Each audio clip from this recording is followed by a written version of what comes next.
Hello and welcome to Cricket Unadulterated, a weekly cricket podcast.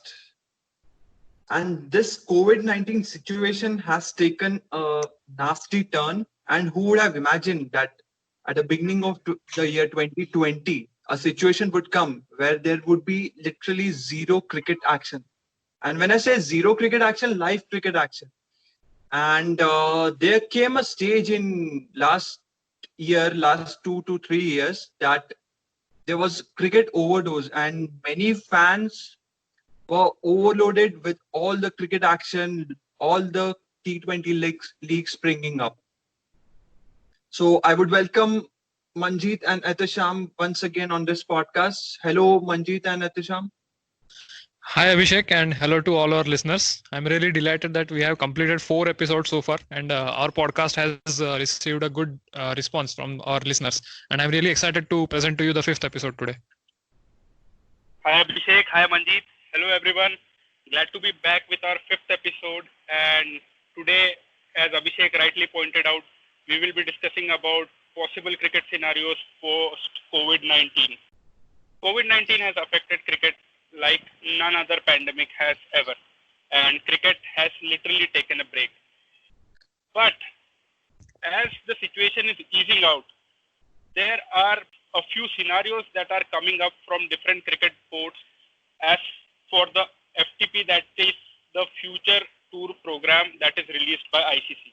So in this discussion, we will be talking about possible Indian tour of South Africa in August, the Indian tour of Australia late in November and December, possibility of IPL happening in October and its possible clash with T20 World Cup and postponement of it.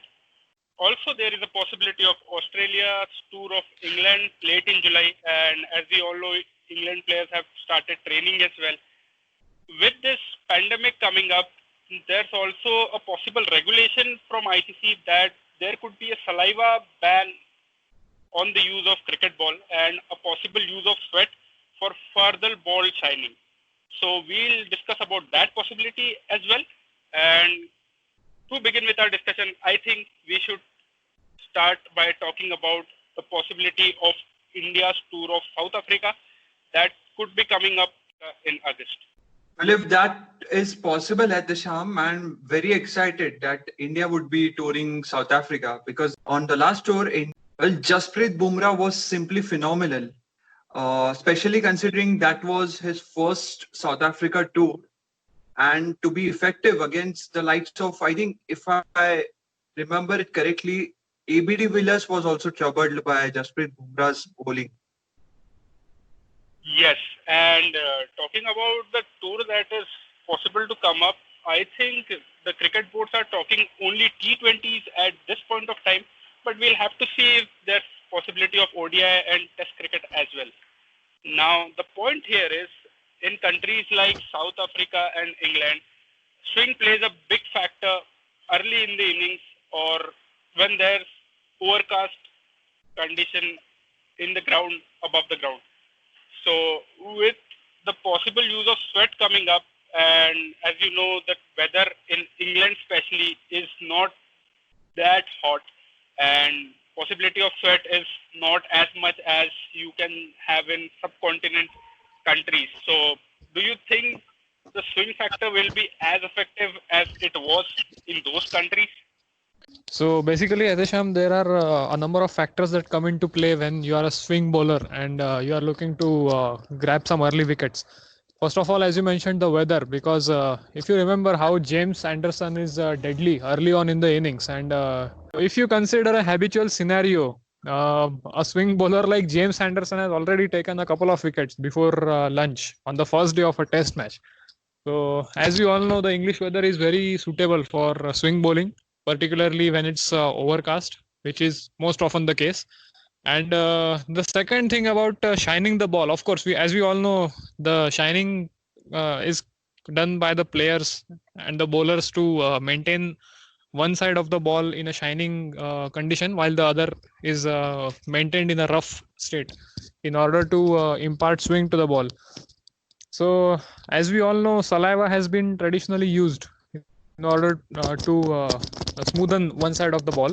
But because sweat is a new option altogether, there are doubts in my mind regarding whether or not sweat will serve the same purpose as saliva in order to shine the ball. But because saliva can potentially transmit the coronavirus, and it's very risky to use saliva now in the situation as this. So I think using sweat is the only option available now.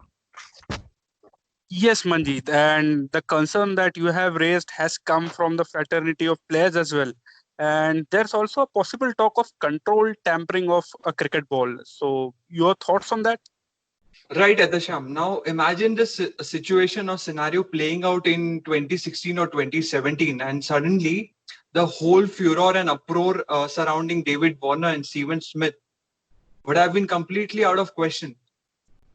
Yes, Abhishek, that could have been a completely different scenario if that would have been done post COVID for David Warner as well as for Steve Smith.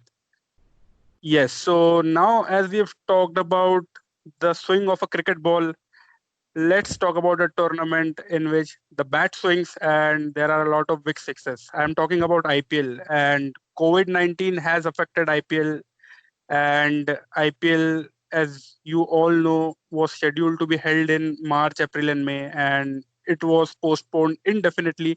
And there's a possibility that it could be held in September and October. So, your thoughts on that? Yes, Adasham. IPL is like a fixed deposit which you are assured, and every investor is assured of getting handsome returns. Yes, and as we all know, the IPL is one of the largest revenue generators, not just for the BCCI, but for various advertising agencies and broadcasters and all kinds of stakeholders. And generally, in the where we are right now, in the last week of May, this is the time when the knockout stage of the IPL is in progress, and there is a stage set for the finals. But unfortunately, this year there hasn't been a single game of the IPL, and there have been massive losses for all stakeholders.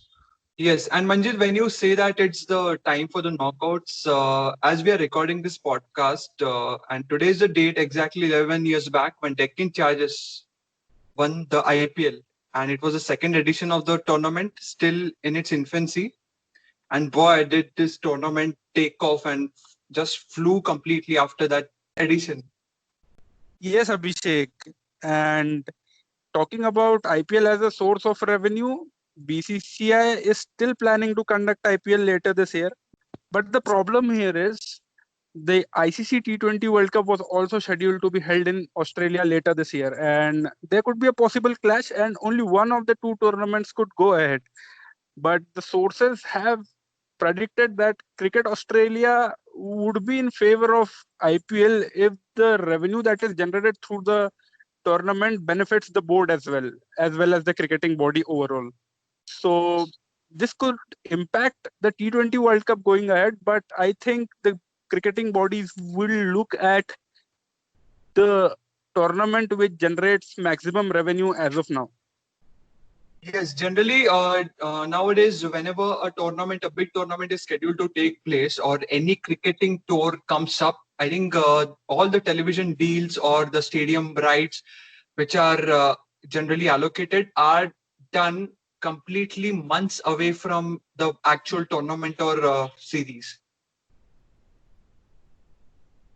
Yes, and considering that fact, I think it would be interesting to see how it shapes up and which tournament goes ahead, and if there is a possibility of accommodating both the tournaments simultaneously. And we'll have a great time looking ahead of what is to happen.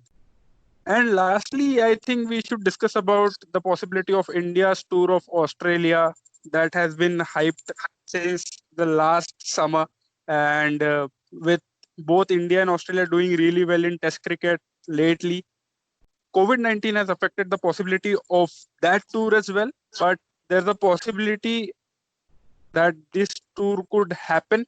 And there are possible scenarios that only one venue could be there for the 4 tests that are going to happen, and many other scenarios like that. But there's a possibility that this tour could happen. So, your thoughts on it? Yes, Adesham. Obviously, health should be the number one priority for anyone, even the cricket boards. I know most of the boards are right now cash strapped, and with all the deals which have already taken place, and they are running under huge losses now. But I was very excited for this tour because two reasons.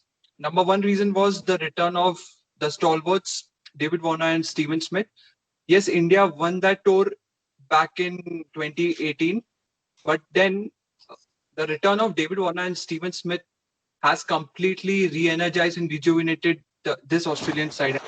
And the second reason why I was excited about this tour was the eventual day-night test match which India was going to play in Australia. And it's always a challenge for any team. You can ask New Zealand, you can ask Pakistan. They have faced against the likes of Mitchell Stark, Josh Hazelwood, or even Pat Cummins. In the night, the ball swings prodigiously, and it becomes a nightmare for any visiting batsman. Right, Abhishek. But then there is a possibility that all these cricket matches will be played in empty stands in across completely empty grounds, and this will definitely take out the fun element from the game because, of course, it's too monotonous or too bland to watch a cricket match without any spectators. So it's not just the actual game of cricket with bat and ball, but it's the spectators and the audience and the overall crowd that adds a vibe to the game because so many Indian fans supporting the Indian team in Australia with all the flags and painted faces and all those Mexican waves, and there is all kinds of fun that you can experience at a cricket ground. So yes, the series might well go ahead. The game will continue to be played, but then watching it in empty grounds will definitely not be a very joyful experience. Yes, but you can always expect some sort of fun when India plays Australia. So yes, I think it will be a good series for the television audience at least. Well, with this COVID-19 situation, this unprecedented situation which has taken place, this is like a Jaffa. It's like an unplayable delivery which you can just leave the ball and wait for the next delivery. On that note, I think we can wrap up this episode of the podcast. I hope you enjoyed our discussion. I hope you are as excited as we are for the cricket action to resume post COVID-19. Thank you.